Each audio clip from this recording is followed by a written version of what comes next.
right, everyone. Good morning, good afternoon, or good evening, whatever time it is, wherever it is that you are. Welcome once more to another video podcast of Political News Time, brought to you by the PNT Live Network. And remember, if you would like to check out archives of this podcast, just pop on over to politicalnewstime.com or pntlive.net. I'm your hostess, Alex Mayers. Tonight we're getting started a little bit later than normal, but I had a few things to do around here. Now tonight we're going to discuss two topics, and then maybe tomorrow we'll get back to some of the other topics that we've covered over the past few days. But tonight I want to discuss a story that one of my favorite news commentators and reporters brought to light, a woman known as Harris Faulkner. I just love her. I think that she's such a wonderful role model, actually, for all women.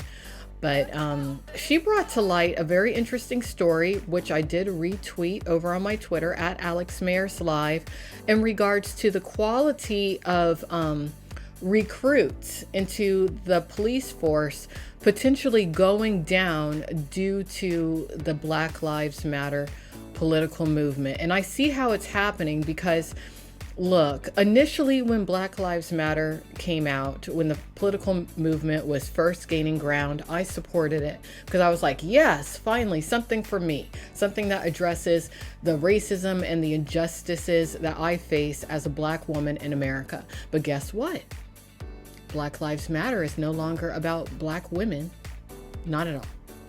It's about defunding the police, which is actually one of the most dangerous things that could possibly happen. It's actually already happening, and I'm not happy about it. I think that the police units and the police officers need a lot more funding, specifically when it comes to the issue of identifying and putting a stop to sex trafficking. You all know that that's my platform, sex trafficking. I hate sex traffickers. I want all the sex traffickers to be buried in a fiery pit for all time.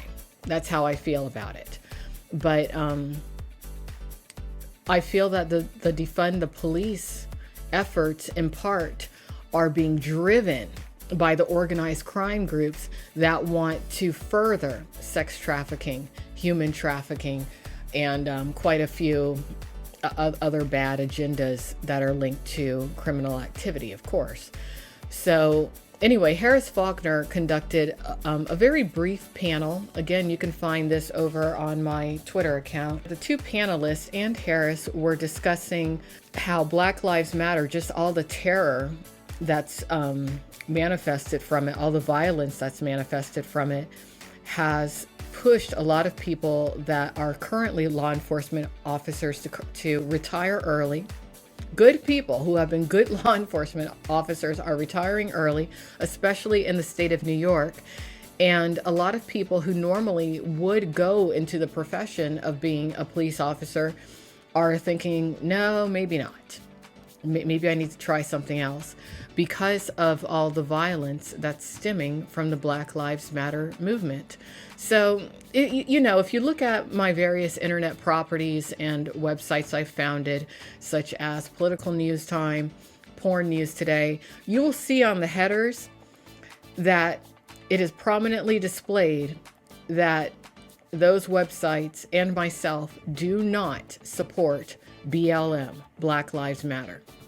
And if you don't support it, don't be afraid to speak up about it. A lot of the political agendas that have been attached to Black Lives Matter are rooted in groups that tend to be very aggressive bullies. Stand up to them. If you don't agree with whatever their agendas are, make it known and be like, you know what? I don't support you, because the truth is, a lot of the people running around right now screaming, Black Lives Matter, they're not Black. They don't have any Black friends. They sure as hell don't like people like me. You know who's one of the groups? There's an adult entertainment studio known as Wicked Pictures, who for years, and I'm talking decades, has hardly ever showcased African Americans in their movies or worked with African Americans in general. When I was active in the adult entertainment industry, there was a woman who did work in their office. What was her name? Heather. She was African American. So maybe Wicked Pictures figures that since they have one token black behind the scenes, it's okay for them to consistently fail to hire adult actors and actresses of color for their mainstream line of movies. Actually, when you think about it, it is really strange that this particular woman would work for such a racist studio, but who knows? Maybe she hates herself. But yeah, they're a bunch of hypocrites. One of their main people, an individual known as Brad Armstrong. I met him and he was incredibly rude to me. And looking back in hindsight, I think that he embodies a certain level of racism. He's the kind of racist who's in the closet. He likes African Americans that he can control, but not African Americans who are independent thinkers. The way that he regarded me when I met him, the way that he treated me, I will never forget it. I think that he is a very creative individual. I think that he is very good at his job as a director and a producer. But when it comes to the type of human being that he is, 2 thumbs down. To him, Black lives do not matter. He's one of the people who I believe may be about defunding the police because much of what he does enable the horrific crime of sex trafficking. Particularly on the East Coast, but across the country, recruiting was getting difficult. How is it now? Well, it's only got worse. As I was on your show just a few months back, I highlighted how 63% of law enforcement applications were down. Well, now we're looking at that number is going to crater even further because of all the anti-police rhetoric that has been thrown around. We have morale at an all-time low. It's the worst I've ever seen it in 15 years. We have people that are eligible from retirement are walking off the job. The NYPD couldn't even staff their office high enough to deal with all the retirements. And then the worst part, Harris, truly the worst, is our young, diverse, well-educated, best-trained officers, our young ones. They are walking with their feet. They're going to find a different profession because they don't want to deal with this anymore.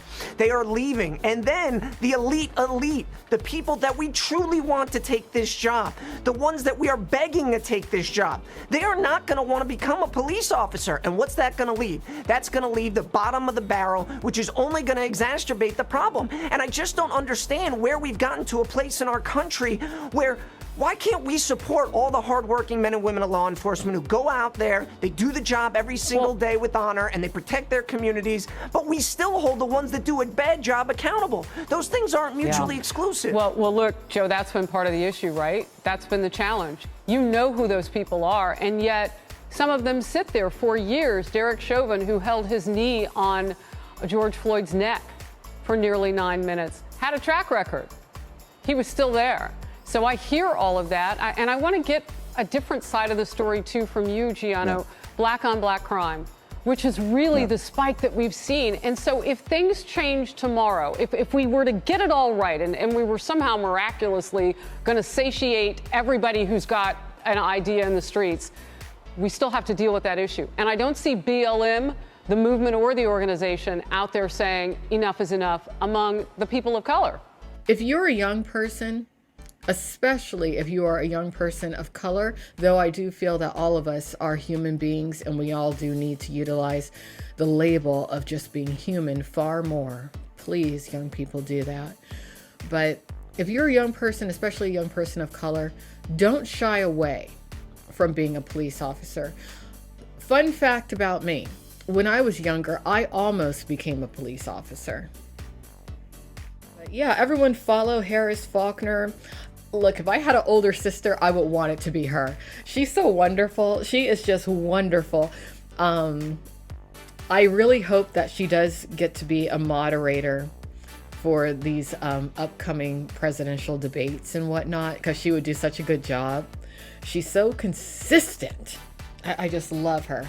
But she's really tackling some hard-hitting issues politically. Maybe at some point she'll run for office. She would be great. I could see her running for president, really. I could see Harris Faulkner running for president on the Republican ticket. That's right.